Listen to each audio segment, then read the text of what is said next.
All right, fifth grade. Today we are going to read Chapter 8 of Restart. This chapter is told from Chase's point of view. Maybe we will find out what he thinks of his new friends, the video club. Here we go. All right. Chapter 8, Chase Ambrose. The Hiawassee Middle School Hurricanes play a preseason scrimmage against East Norwich on Saturday. I make it a point to be there, not as a player, but as a member of the video club. Miss DeLeo puts me in charge of athletics for the video yearbook, so this game is as good a place to start as any. As I climb the bleachers, the flip cam is an awkward weight in my hand. I don't feel like a video club kid. Not that I can recall being any kind of kid. This is supposed to be the site of my greatest glories, yet I've lost all that. The sight of the players on the fields doesn't bring back a rush of gridiron memories. I guess I always pictured vast crowds cheering my name, but there isn't much turnout for the scrimmage. Maybe a couple of dozen kids and a handful of other people scattered around the stands. I raise the camera and shoot a couple of plays. Brendan says I was a natural filming how to clean your tricycle. That was easy though.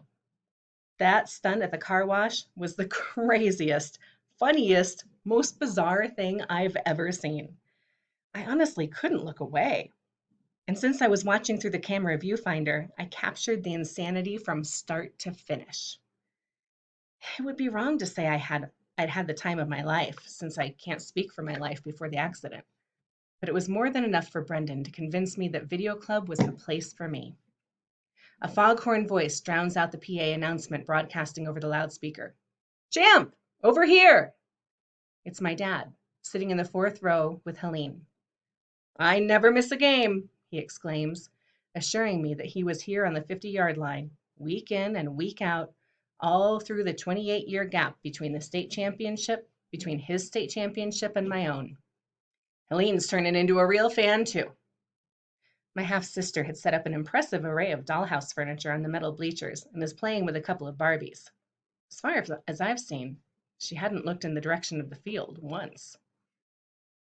For such a big Hurricanes fan, Dad sure doesn't seem to have any fun watching them play.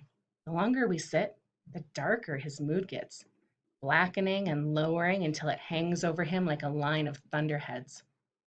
Did you see that? He complains. The left guard is supposed to cut block on that play. Otherwise, there's no hole for the running back. Or the quarterback doesn't see the field. He had a man wide open in the end zone. Or what kind of tackling is that? Did you used to tackle like that? I never tackled like that. I don't remember anything about playing football, I tell him honestly, zooming in tight on the huddle.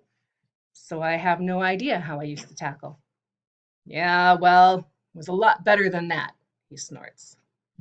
You used to wrap up your man and bring him down properly. By this time, the Hurricanes are on the wrong end of a 24-7 score. It's funny. I've forgotten everything about my own football career, but I know the game itself. When I shoot footage of the action on the field, I get what the players are doing, or at least trying to do. Either East Norwich is all universe, or this year's Hiawassee Hurricanes aren't a team of destiny. I have no idea how good I am, but it's hard to believe that one person could make up the difference between these stumblebums and last year's state champions. We're out of sync, I observe. The O-line is opening up some good holes, but the backs are never in the right place to run them through. Exactly! Dad slaps me too hard on my bad shoulder. That's what I always say. We've got the talent. We do when you're on the field anyway. All we need is the timing. I'm sure it isn't the first time my father and I have ever agreed on something, but it's the first time I actually remember. That's another thing amnesia made me forget, how much I like his approval. Helene has dismantled her Barbie's condo in the bleachers and is bored out of her mind. Daddy, can we leave? Not yet, honey. Dad doesn't even glance away from the field. It's still the third quarter. I point the flip cam at her. Why don't you set up the furniture again? We can make a movie about your dolls. She curls her lip at me. They're Barbies. Barbie can be a movie star, I offer. As she places the plastic chairs and table with great care, quarterback Joey Petronas throws an interception that East Norwich runs back for yet another touchdown. That does it for Dad. He goes off like a diatribe against the players, the coaches, even the guys who make the chalk lines on the field. I'm not immune either. He finishes with, "What are you doing with that camera anyway? You should be in this game, not taking pictures of it. I know you don't remember how good you are, but I promise you, you are that good." I start to tell him I'm only here to cover the team for the video yearbook, but something makes me swallow the words before they hit air.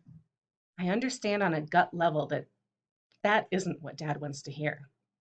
Instead, I find myself saying, "I want to get back on the field as soon as the doctor gives the okay. You'll see. I'll be out there." Dad nods, pleased. "That's who we are, champ. We're Ambrose men. We're the doers. Other people take pictures of us." Helene acts out entire storylines with her Barbies. I capture it all on video, all the while keeping up a running game commentary with Dad, who doesn't seem to be a Barbie guy. Surprise, surprise. When I play my footage back to Helene on the tiny screen, she squeals with delight. And there, sitting on the bleachers in front of a bad football game, it happens. I remember. I mean, there's nothing wrong with my ability to remember. I remember everything that's happened since I woke up in the hospital. But before the accident, except for that weird image of the girl in blue, nothing. Until now. It's a flashback of Helene. She's probably what triggered it, because in my memory, she's squealing just like she is now. Wait, no, it isn't a happy sound. Her cheeks are red, her face twisted, and she's about to bawl. In the memory, I'm holding a stuffed teddy, her favorite. I remember that too. Actually, I've got the bear in my left hand, and in my right hand is its head. I ripped the head off a 4-year-old's teddy bear? Definitely not the memory I'd been hoping for, but still. "I remember something," I exclaim out loud. "Yeah? What?" Dad actually turns his attention from the game. "Something about before the accident." "See?" He's triumphant. "I told you there's nothing wrong with you. You'll be back in commission in no time. And man, do we ever need you out there."